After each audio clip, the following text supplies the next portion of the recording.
ସେଇ ଭଳି ଆଉ କିଛି ଦେଖିବା ଆଉ ବହିତ କଣ ଦେଖିବା ଏପଟେ ଏ ବହିତ କଣ ଶାରଦା ୟାସରେ ଅଛନ୍ତି। ଦେଖ ଏଇଟା ହେଲା ଆ ସହିତ କୋଉ ବହିତ କଣ ସମାନ ଦେଖିବା ସେ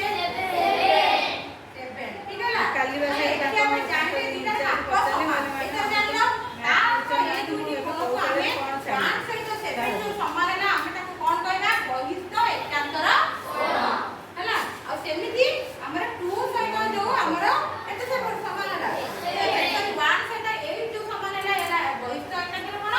ଆଉ ଗୋଟେ ଯୋଡା ହଉଛି ଆମର 2 ସହିତ 7 ସେ ମଧ୍ୟ ବହିସ୍ଥ ଏକାନ୍ତର କୋଣ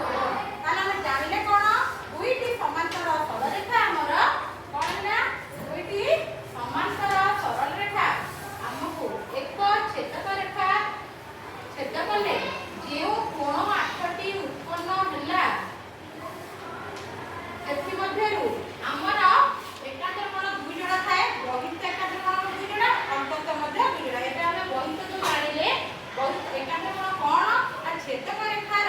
ଏକ ପାର୍ଶ୍ୱସ୍ଥ ହୋଇନଥିବେ ସନ୍ନିହିତ ହୋଇନଥିବେ ତୁମେ ଆଗରୁ ଜାଣିଛ ସନ୍ନିହିତ କଣ ଏକ ପାର୍ଶ୍ୱସ୍ଥ ହୋଇନଥିବେ ସନ୍ନିହିତ ହୋଇନଥିବେ ଏବଂ ତା ଯଦି ଦୁଇଟି ବହିସ୍ଥ କୋଣ ଯୋଉଥିରେ ଆମେ ମାପ ସମାନ ତାକୁ ଆମେ କହିବା ଏକାନ୍ତର କୋଣ ତାହେଲେ ଏଠାରେ ଏକାନ୍ତର କୋଣ କିଏ କିଏ କହିଲ ଏଠାରେ କୋଉ କୋଣ ବହିସ୍ଥ ଏକାନ୍ତର କୋଣ କୋଉ କୋଣ ବହିସ୍ଥ ଏକାନ୍ତର କୋଣ ହେଉଛି କିଏ କୋଣ y କୋଣ ଓ 8 କୋଣ y କୋଣ ଏବଂ 8 କୋଣ ସେଇଭଳି ଆଉ ଗୋଟେ ଯୋଡା କଣ 2 କୋଣ ଏବଂ 7 କୋଣ ତାହେଲେ ତମେ ବହିସ୍ଥ ଜାଣିଲ ଭେରି ଗୁଡ ମୁଁ ଯଦି ଅନ୍ତସ୍ଥ 3 ର କହିବି ଏକ ପାର୍ଶ୍ୱସ୍ଥ ତ ନୁହେଁ ତାହେଲେ ବିପରୀତ ପାର୍ଶ୍ୱ ଆମେ ଦେଖିବା ତାହେଲେ 3 ମାପ ଆଣିଲେ ଗୋଟେ 3 ସହିତ ସମାନ ହେବ ତାହେଲେ ହଁ ତାହେଲେ 3 ର ଏପଟ ବିପରୀତ ପାର୍ଶ୍ୱରେ ଆମେ ଦେଖିବା ଅନ୍ତସ୍ଥ ଭିତରେ କୋଉଟା ସମାନ ହେବ ଦେଖେ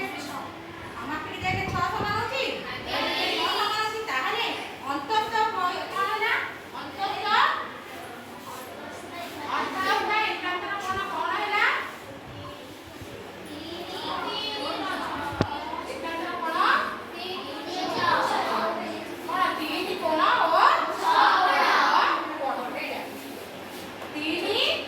ଆଉ 6 ସେଇଭଳି ଆଉ କୋଣଟା ହବ ଅନ୍ତସ୍ଥ ଏଠି କୁହ ଏଇଟା ଏଇ ଚିତ୍ରରେ କହିଲ କୋଉଟା ହବ 4 ଆଉ 5 ତାହେଲେ 4 ଆଉ 5 କୁ ମାପିକି ଦେଖିବା ଠିକ ହଉଛି ନା ନାହିଁ ଦେଖ 4 ଆଉ ଯେତେଲା ଏଇଟା ଆ ସହିତ ମାପିଲା ବେଳକୁ ସମାନ ହେଲା ଏକ ପାର୍ଶ୍ୱସ୍ଥ ନାହିଁ ବିପରୀତ ପାର୍ଶ୍ୱରେ ଅଛି ଯଦି ସମାନ ହେଲା ତାହେଲେ ଏଠି କଣ ଅନ୍ତସ୍ଥ ଏକାନ୍ତର କୋଣ ଭେରି ଗୁଡ ତାହେଲେ ଏକାନ୍ତର କୋଣ ବିଷୟରେ ଧାରଣା ପାଇଲ ସୁନା ପିଲା ଏକାନ୍ତର କୋଣ ତ ଜାଣିଲେ ଏବେ ଏଇ ଦୁଇଟି ସମାନ୍ତର ରେଖାକୁ ଯେ ଛେଦକ ରେଖା କରିଛି ଏବେ ଆଉ ଗୋଟେ କୋଣ ଭିତରେ ଜାଣିବା ହେଲା କିଏ ଜାଣିଥିଲେ କଣ ବିପରୀତ ପାର୍ଶ୍ୱରେ ଥିବ ଏବେ ଜାଣିବା ଏକ ପାର୍ଶ୍ୱସ୍ଥ କୋଣରେ କଣ ହଉଛି ହଉ ଆଖି ତୁ ବାକି ରହିଲା